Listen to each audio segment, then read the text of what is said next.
The conference room felt smaller than usual, the afternoon light cutting sharp angles across the polished table. I'd been an intern at Morrison & Associates for 3 months, long enough to know that Thursday planning meetings ran like clockwork, agenda items, status updates, next steps. Long enough to recognize the slight tremor in my boss's voice when she called my name. "Emma, could you stay for a moment?"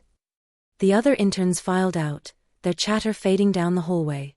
I gathered my notes slowly, buying time, though I didn't know what for. Rebecca Morrison stood at the window, her back to me, one hand pressed flat against the glass. She was 42, I knew from the company directory. Elegant in the way some women are when they've stopped trying, gray threading through dark hair she wore in a simple twist, minimal jewelry, clothes expensive but understated. I was 23 and felt perpetually like I was playing dress-up in comparison. Close the door. My pulse kicked up. Had I made a mistake on the Cartwright brief? Missed something crucial in the market analysis? I pulled the door shut, the click unnaturally loud. Rebecca turned. Her eyes, dark, almost black, found mine and held. "I need to tell you something, and I need you to just listen until I'm finished." I nodded, my throat suddenly dry. "You're all I think about." The words came out quiet but deliberate, like she'd rehearsed them but couldn't quite control their landing. "When I wake up, when I'm reviewing contracts, when I'm home alone. You're everywhere." I tried to ignore it. Tried to convince myself it was nothing, that it would pass. She laughed, a sound without humor. "It hasn't passed." The room tilted slightly. I gripped the back of the nearest chair. "I know this is inappropriate," she continued, her voice steadier now, as if confession had unlocked something. "I know you're an intern, that I'm your supervisor, that there are 1,000 reasons this is wrong. I'm not asking you for anything. I couldn't keep pretending anymore. Pretending I don't notice when you walk into a room. Pretending my day doesn't reorganize itself around the possibility of working with you." I should have said something. Should have thanked her for her honesty and explained why this couldn't happen. Should have been professional, mature, appropriate. Instead, I stood there remembering things I tried not to notice. The way she'd lean over my shoulder to check my work, close enough that I could smell her perfume, something subtle, expensive, with an edge of spice. How her praise made me work twice as hard for the next project. The electricity that ran through me when our hands touched passing documents. "I should go," I managed finally. Rebecca nodded, her expression unreadable. "Of course. This doesn't change anything. Your work here, your internship, it's all still the same. Pretend I never said anything if you need to." But we both knew nothing would be the same. I barely remembered walking back to my desk, gathering my things, making it to the subway. The train rocked through tunnels and I stared at my reflection in the darkened window, trying to understand the person looking back. I'd always been careful, deliberate. The scholarship kid who'd made it to Columbia, who'd landed this internship through sheer determination and flawless grades. I didn't take risks. I planned everything. Except I couldn't plan for the way my chest felt tight thinking about Rebecca's face when she'd said those words. The vulnerability there. The courage. My roommate Jade was sprawled on our apartment couch when I got home, surrounded by law school textbooks. She took one look at me and sat up. "What happened?" "My boss told me she has feelings for me." Jade's mouth fell open. "Rebecca Morrison?" "The Rebecca Morrison you haven't shut up about since August." "I haven't," I stopped. Had I talked about her that much? "She's brilliant. Anyone would be impressed by her work." "Emma." Jade's voice was gentle. "You literally reorganized your entire closet after she complimented your blouse once." I sank into the chair across from her. "This is a disaster. She's my boss. I could lose my internship. She could lose her job." "What did you say to her?" "Nothing. I left." "Do you have feelings for her?" The question sat between us. Outside, car horns punctuated the early evening. Someone laughed on the street below. Simple, normal sounds from a world that suddenly felt distant. "I don't know," I said finally, but it was a lie and we both knew it. I didn't sleep that night. Lay in my narrow bed watching shadows move across the ceiling, my mind replaying every interaction I'd had with Rebecca since I'd started. The first day, when she'd shaken my hand and said she saw potential in me. The late evening 3 weeks in when I'd stayed to finish a project and she brought me coffee, made exactly how I liked it, though I'd never told her. The team dinner last month where she'd laughed at something I said and the sound had lit something inside me I'd been trying to ignore. I'd been so focused on being professional, on proving I belonged in this competitive world, that I'd buried everything else. But now, released by her confession, all those moments demanded acknowledgement. The way I'd volunteered for every project she led. How I arrived early on days she had morning meetings just to see her. The visceral disappointment on days she worked from home. Friday morning arrived too soon. I dressed carefully, navy dress, minimal makeup, the armor of professionalism. The office felt different walking in, like I was seeing it through new eyes. Everything looked sharper, more vivid. Or maybe I was just more awake than I'd been in months. Rebecca's office door was closed. I could see her through the glass walls on the phone, her free hand moving as she spoke. She looked tired. As I watched, she glanced up and our eyes met for half a second before I looked away and kept walking. The day crawled. I threw myself into research for the Hendricks account, grateful for work that demanded my full attention. But every time someone walked past my cubicle, my body tensed, anticipating, hoping, dreading. At 3, an email notification popped up. Rebecca. Subject line blank. My finger hesitated over the mouse before clicking. Emma, I apologize for putting you in an impossible position yesterday. It was unprofessional and unfair. If you'd prefer to be reassigned to another supervisor for the remainder of your internship, I'll make that happen immediately. No questions asked, no impact on your evaluations or future opportunities with the firm. You don't owe me any explanation or response. Whatever you need. I read it 3 times. The careful language. The escape route she was offering. The consideration behind every word. It would be so easy to take it.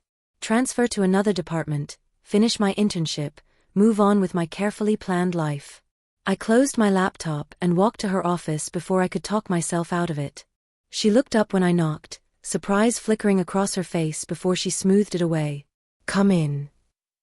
I shut the door. Stood there for a moment, hands clasped to keep them from shaking. I don't want to be reassigned. Rebecca set down her pen with careful precision. Emma, you don't have to. I'm not finished. My voice came out stronger than I felt. You said I should just listen yesterday. Now it's your turn. She nodded, something like relief passing over her features. I've spent 3 months telling myself I was imagining things. That the way I felt around you was just admiration for your work. Professional respect. I took a breath. But when you said those words yesterday, it was like something clicked into place. All these things I'd been pushing down, ignoring, rationalizing, suddenly they made sense. What are you saying?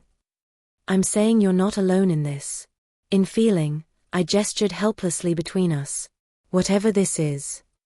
The silence stretched. Through the glass walls, I could see the office continuing its normal rhythm. Phones ringing. Colleagues conferring. The ordinary world carrying on while mine reorganized itself. We can't, Rebecca said finally, but her voice held no conviction. I know. I did know. Knew all the reasons, all the risks. But we also can't pretend yesterday didn't happen. She stood, moved around her desk but stopped several feet away, maintaining careful distance. You're 23. You have your whole career ahead of you. I won't be the person who derails that. And if I'm willing to take that risk? Then I have to be the adult here and say no for both of us. But she didn't move away. Didn't break eye contact. What happens when my internship ends? The question surprised us both. Rebecca's expression shifted, calculation, hope, caution playing across her face. That's 4 months away. 4 months and 2 weeks. A smile tugged at her mouth despite everything. You know the exact timeline? I know a lot of things. I took a step closer. Like how you take your coffee. That you tap your pen 3 times before signing important documents. That you have a daughter's drawing in your bottom desk drawer you think no one knows about. How did you? Because I pay attention. Because you matter to me. The admission felt huge and terrifying and exactly right. So what happens in 4 months and 2 weeks when there's no policy violation? When I'm no longer your intern? Rebecca closed her eyes briefly. When she opened them, they held something raw and undefended. Then I'd like to take you to dinner. Somewhere quiet where we can talk like two people who don't have to worry about HR policies and power dynamics. It's a date. Emma. In 4 months and 2 weeks. She shook her head, but she was smiling now, real and unguarded. You're going to make this impossible, aren't you? I'm going to make this right. I moved toward the door, then paused. And Rebecca? I think about you too. All the time. The next 4 months were excruciating and perfect in equal measure. We maintained every professional boundary. Rebecca assigned me to projects with other senior associates more often than before. Our interactions stayed strictly work-related, but there was an understanding between us now, a current running beneath every exchange. I caught her watching me sometimes during meetings, her expression carefully neutral but her eyes warm. Once, reviewing a brief I'd drafted, she wrote exceptional work in the margin and I kept that page, filed it away in my apartment like a talisman.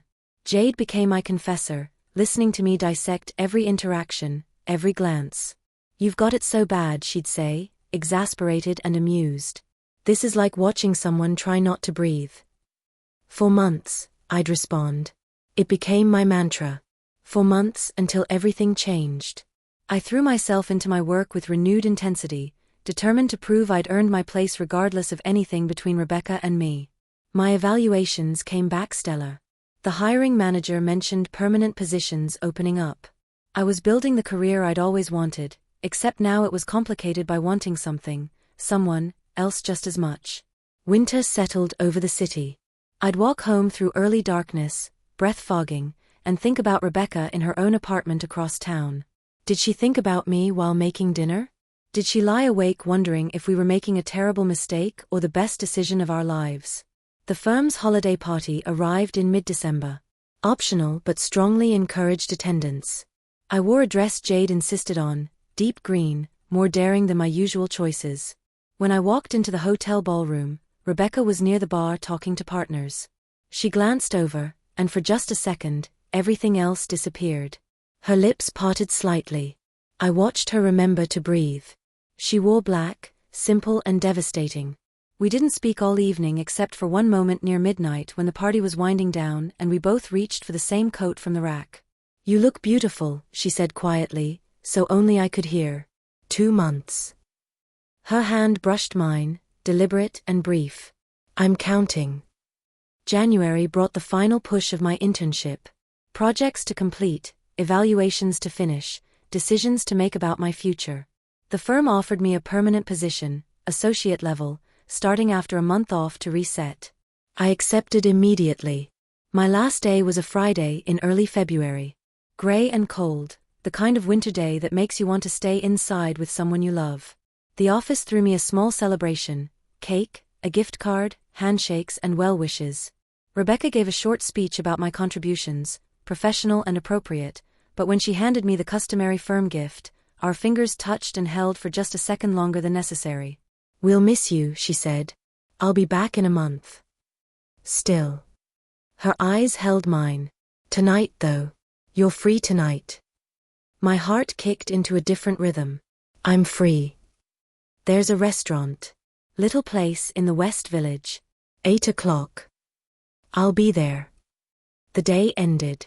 I cleaned out my desk, said my goodbyes, walked out of the building for the last time as an intern. The city felt full of possibility.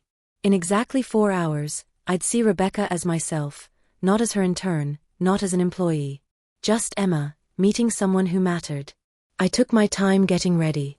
Showered, did my hair and makeup with unusual care. Changed outfits 3 times before settling on the green dress from the holiday party. Jade gave me an approving look as I headed out. Go get your girl. The restaurant was tucked down a side street, intimate and warm, the kind of place that existed outside normal rules. Rebecca was already there, seated at a corner table, and stood when I approached. We looked at each other for a long moment, this new dynamic settling around us. Hi, she said. Hi. We sat. Ordered wine neither of us really wanted, appetizers we barely touched. The conversation started awkwardly, too much pressure, too much waiting, but gradually found its rhythm. She told me about her life, the parts one didn't know. How she'd built her career while raising a daughter mostly alone. The isolation of always being professional, always being the boss, never letting anyone see the uncertain parts. I told her about growing up poor, about being the first in my family to finish college, about the fear that I'd never belong in this world of expensive restaurants and casual confidence. About noticing her that first day and thinking I wanted to be like her, before realizing I wanted something else entirely. When did you know? She asked as dessert arrived. Tiramisu we'd share, another small intimacy.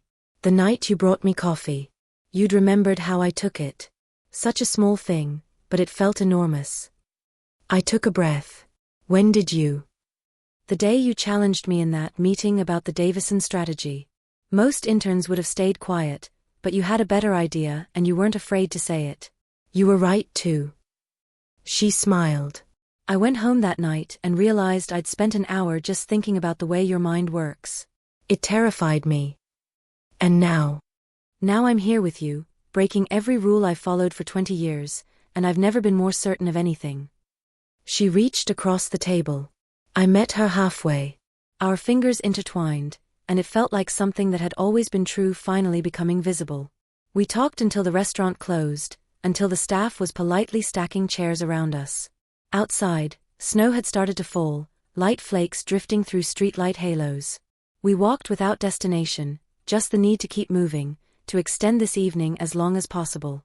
I don't want this night to end, I admitted as we paused at a corner, the city quiet around us. Rebecca turned to face me, snowflakes catching in her dark hair. It doesn't have to. What are you saying? I'm saying my apartment is 6 blocks from here. I'm saying I've waited 4 months and I don't want to wait anymore. I'm saying, she cupped my face gently. I'm saying I'd very much like to kiss you, if you want that too. I answered by closing the distance between us. Her lips were soft, tentative at first, then more certain as I responded. The kiss deepened, and I felt 4 months of restraint, of carefully maintained distance, dissolve between us. When we finally broke apart, we were both breathless. Your place, I managed. Definitely your place. Her apartment was exactly what I'd imagined. Books everywhere, art on the walls, spaces that felt lived in and loved. We barely made it past the entryway before we were kissing again, months of tension finally given permission. Her hands in my hair, mine tracing the line of her jaw, learning the reality of her after so much imagining. We ended up on her couch, me half in her lap, trading kisses and whispered words. Nothing rushed, nothing frantic. Just the slow exploration of finally being allowed to touch, to taste, to say everything we'd held back. Stay, she whispered against my mouth. Tonight. Stay. I pulled back enough to see her face. What about your daughter? She's with her mother this weekend. We're alone. Then yes. Yes, I'll stay. We moved to her bedroom as snow continued to fall outside. She undressed me slowly, reverently, like I was something precious. I returned the favor, discovering the reality of her body, the softness, the strength, the small scars that told stories I wanted to learn. We made love carefully at first, then with increasing urgency, for months of wanting finally given release. Afterward, we lay tangled together, her fingers tracing patterns on my shoulder. What happens now? She asked quietly. I don't know. But I know I want to find out. Your job doesn't start for a month. And when it does, we'll figure it out. We'll be careful. Professional at work, us everywhere else. It won't be easy. I turned to face her. Nothing worth having ever is. She kissed me again, softer now. Stay the weekend. Okay. I woke to gray morning light and the smell of coffee. Found Rebecca in her kitchen, wearing an oversized sweater and reading glasses, looking younger than she did at the office. She glanced up when I appeared and smiled, the kind of smile that felt like coming home. Morning. Morning. I accepted the mug she offered, our fingers brushing. Is this weird? This feels like it should be weird. It feels perfect. She pulled me close, and I went willingly, resting my head against her shoulder. Terrifying and perfect. We spent the weekend in a bubble. Cooked meals together, watched old movies, talked about everything and nothing. She told me about her daughter Lily, 8 years old, obsessed with dinosaurs, wise beyond her years. I saw the love in Rebecca's eyes when she spoke about her, the fierce protection. I want you to meet her, Rebecca said Sunday afternoon as we lay in her bed, the city sounds filtering through winter-bare windows. Not right away. But eventually. If this is real. It's real, I said with certainty. For me, it's real. For me too. My month off passed in a haze of Rebecca. We were careful, meeting at her place or restaurants across town where firm colleagues wouldn't go. I met Lily 3 weeks in. Rebecca made it casual, introduced me as a friend, but Lily looked at me with those sharp, knowing eyes and smiled. You make my mom happy, she said later, when Rebecca was in the other room. She smiles more now. She makes me happy too. Good. Lily returned to her dinosaur book like the matter was settled. Starting back at the firm was strange. Rebecca and I were perfectly professional. She was a senior partner, I was a junior associate. But there were stolen moments. Quick smiles in passing. Her hand grazing my back when no one was looking. Text messages in the evening asking how my day went. 3 months in, I got assigned to a major case she was lead counsel on. We spent late nights at the office, the rest of the team trickling home until it was just us. She'd lean over my shoulder to review documents, close enough that I could smell her perfume, and I'd have to fight the urge to turn and kiss her. This is torture, I muttered one night around 11. Tell me about it. But she was smiling. Dinner tomorrow? Your place. Lily has a sleepover. We'll have the whole evening. Those evenings became everything. Cooking dinner together, Lily between us chattering about school, then later, after she'd gone to bed, Rebecca and I curled together on the couch or in her bed, talking and touching and building something that felt increasingly like a life. 6 months after my internship ended, she took me away for a weekend. A small inn upstate, snow-covered and quiet. We barely left the room except for meals. On Sunday morning, lying in her arms watching winter sunrise paint the walls, she said, I love you. The words hung there, huge and simple. I turned to face her, saw the vulnerability in her eyes, the fear. I love you too. I think I have for a while. I didn't want to say it first. Didn't want you to feel pressured. Rebecca. I kissed her softly. You could never pressure me. I'm here because this is where I want to be. Because you're who I want. Even though we have to hide at work? Even though this makes everything complicated? Especially because of that. Because you're worth it. She pulled me closer, and we stayed like that as morning light filled the room, 2 people who'd found each other against the odds and were determined to make it work. A year into my associate position, I got promoted early, my work spoke for itself. Rebecca and I had been together for 16 months by then, still careful at the office but increasingly settled in our private life. Lily called me Emma now instead of Rebecca's friend. I had a toothbrush at their apartment, clothes in Rebecca's closet. The firm's summer picnic arrived, casual, families invited. Rebecca brought Lily. I came alone, still maintaining appearances. But at one point, Lily ran up to me, excited about the games, and took my hand naturally, pulling me toward the bounce house. I glanced at Rebecca. She was watching us with such unguarded love on her face that I felt my chest constrict. An older partner, Sandra Michaels, materialized at Rebecca's elbow. Your daughter's sweet. Thank you.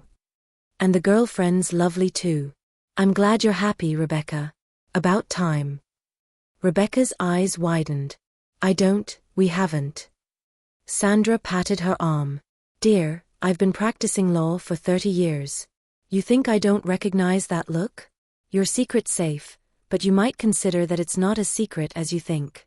And for what it's worth, no one cares. She's not your direct report anymore.